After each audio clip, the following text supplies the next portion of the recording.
मेरा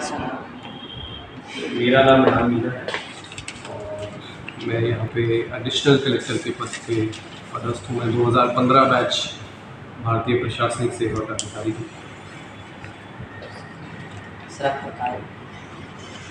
मैं यहाँ पे, जैसा मैं बता रहा था, एडिशनल कलेक्टर के पद पे पदस्थ हूँ और मेरे काम में बेसिकली जितने भी रेवेन्यू केसेस आते हैं ज़मीन से संबंधित मामले, तो उनका निपटारा करना है। और साथ में आपको पता होगा कि हमारे ज़िले में जगह जगह पे माइनिंग का काम होता है, तो उसमें माइनिंग के कामों पे जो गड़बड़ियाँ होती हैं उनके केसेस भी मेरे पास आते हैं।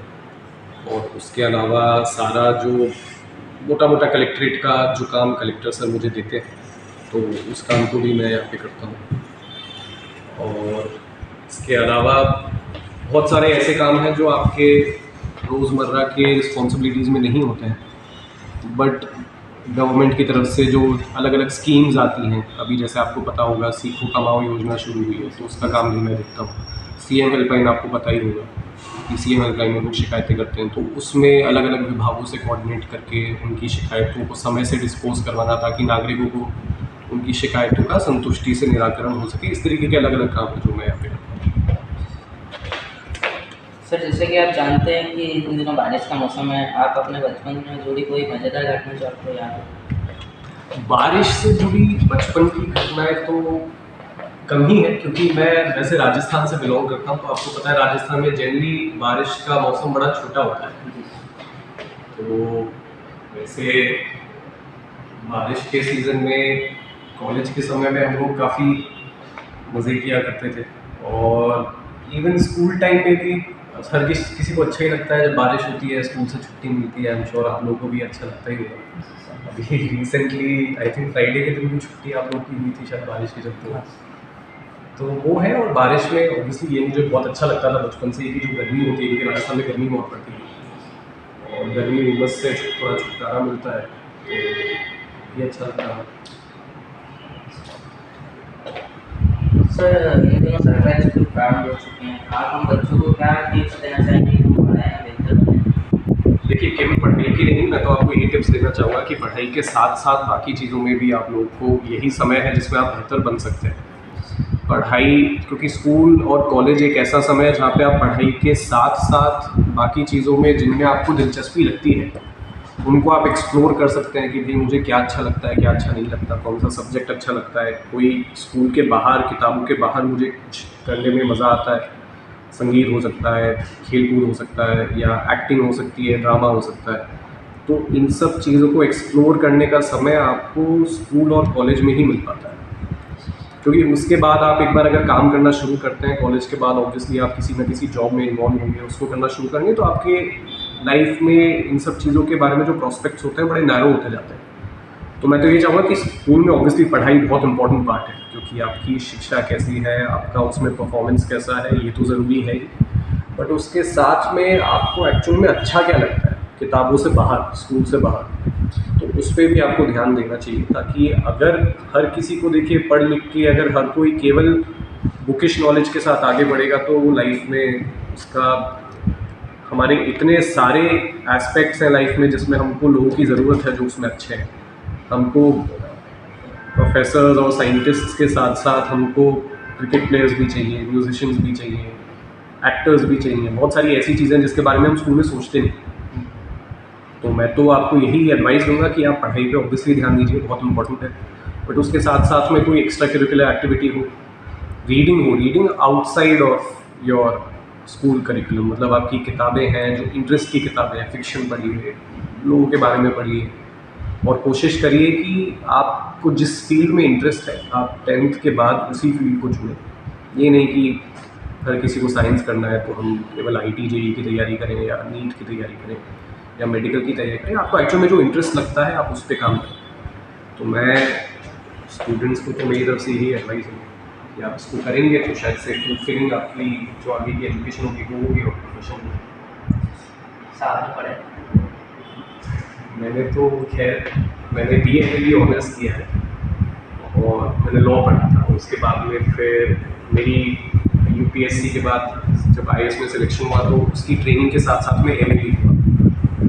तो मैंने पोस्ट ग्रेजुएट तो किया हुआ है, और मैं बाय प्रोफेशन मैंने लॉ पढ़ा है, तो लेकिन उसके बाद में मैं कभी लॉ प्रैक्टिस नहीं कर पाया क्योंकि फिर मैंने एग्ज़ाम लिखा, मैं सर्विस में आ गया। सर कब से मेरा जैसा मैं बता रहा था 2015 बैच और 2015 बैच से मैं बिलोंग करता हूँ, तो मुझे अब हो करीब 8 साल होने वाले हैं सर्विस में। सर आपका काम जी सर कला और शिक्षा किस प्रकार एक दूसरे की पूरक हो सकती है इस बारे में? कला और शिक्षा नहीं, कला तो आप देखिए हर किसी के साथ पूरक हो सकती है, केवल शिक्षा नहीं, आपके काम के साथ भी हो सकती है।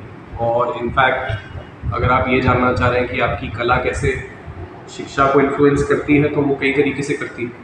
अब उसमें केवल आपका वो जो बुकिश एस्पेक्ट रहता है कि आप केवल आर्ट्स एंड क्राफ्ट्स के जो आपके सेशन होते हैं उस तक रिस्ट्रिक्ट करके रखेंगे, तो वैसा नहीं है उसको, लेकिन आपको इंटरेस्ट है तो वो आपको आगे जाके इनफैक्ट आपकी लाइफ को भी काफ़ी हद तक इन्फ्लुएंस कर सकती है।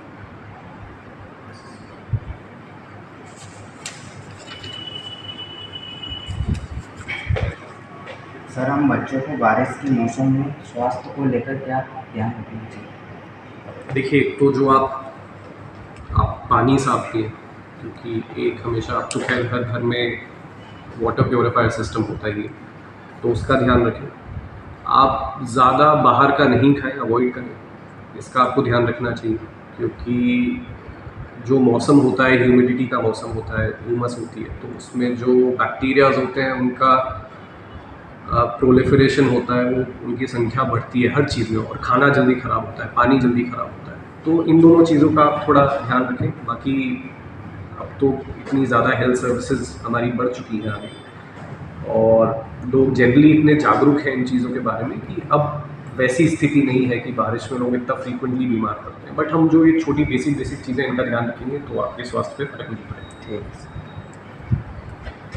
सर, आप अपने जीवन में किसे अपना आदर्श या रोल मॉडल मानते हैं और क्यों? मैं अपने पेरेंट्स को ही अपना रोल मॉडल मानता हूँ, और वो इस वजह से क्योंकि उनकी लाइफ को मैंने पढ़ा, बहुत ही महान जो हमारी ग्रेट पर्सनालिटीज़ होती हैं उनके बारे में मैंने लगातार पढ़ा है, स्कूल में भी पढ़ा है, उसके बाद में भी पढ़ा है। बट मेरे पेरेंट्स की लाइफ मैंने बड़ी करीब से देखी है, और उन्होंने जितनी मुश्किलों से और जितने हार्ड सर्कमस्टांसेस में, हम लोग 3 भाई बहन हैं, उनको बड़ा किया है, उनको सबको शिक्षा उनकी प्रायोरिटी रखी है, तो उनसे मैं बहुत सीख लेता हूँ। और मैं उम्मीद करता हूँ कि जितनी केयरफुली उन्होंने हमको पढ़ाया और जितना सिखाने की उन्होंने कोशिश करी, उस पर मैं कुछ हद तक खरा उतरूँ, यही मेरा प्रयास रहता है।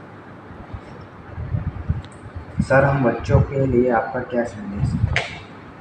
मेरा आप बच्चों के लिए बस यही संदेश है कि आप जो भी करें मन लगा के करें, और खुले विचार से अपने फ्यूचर के बारे में सोचें। कई बार ये मैंने नोटिस किया, और मैं भी वैसा ही था कि हम बचपन में एक आइडिया अपने दिमाग में रख लेते हैं कि हमें बड़े होके बस यही करना है, और उसी के पीछे भागते दौड़ते रहते हैं, और अपने आप को उतना स्कोप नहीं देते कि भाई अगर हमारा इंटरेस्ट चेंज हुआ है तो हम कुछ और भी कर सकते हैं, क्या पता हम किसी और चीज़ में अच्छे हों।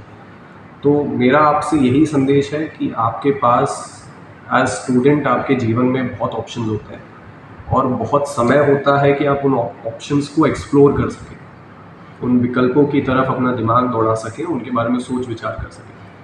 तो मैं आप सबसे चाहूँगा कि पढ़ाई के साथ साथ इन सब चीज़ों के बारे में भी सोचें, और इन सब के बारे में खुले दिमाग से सोचें, ताकि आप जीवन में आगे जाके जो कुछ भी करें उसमें आपको संतुष्टि मिले, उसमें आपको खुशी मिले। क्योंकि अगर आपको उसमें संतुष्टि या खुशी नहीं मिलेगी तो फिर आप किसी भी फील्ड में उतना अच्छा नहीं कर पाएंगे जितना अच्छा आप करना चाहते हैं। भले ही आप बहुत बड़े से बड़ा एग्ज़ाम क्लियर कर लें, बड़े से बड़े पद पे बैठ जाए, लेकिन अगर आपको उसमें संतुष्टि नहीं मिलती तो आप उसको जस्टिस नहीं दे पाएंगे। आप उसको जितना अच्छी तरीके से अपने काम में और अपनी रिस्पॉन्सिबिलिटी को निभा सकते हैं, आप वो नहीं कर पाएंगे। तो मेरा तो आप लोगों को यही संदेश होगा कि जो भी करें मन लगा के करें, और जो अच्छा लगता है वही करें। और आजकल ऐसी स्थिति नहीं है कि आप मन लगा के कुछ काम करेंगे तो आपको जीवन में आगे कोई कठिनाई नहीं। मन लगेगा तो काम अच्छा करेंगे तो ऑब्वियसली फिर आपकी रोज़मर्रा की जो रिक्वायरमेंट्स होती है उसकी आपको कोई तकलीफ आएगी। चलिए, थैंक यू।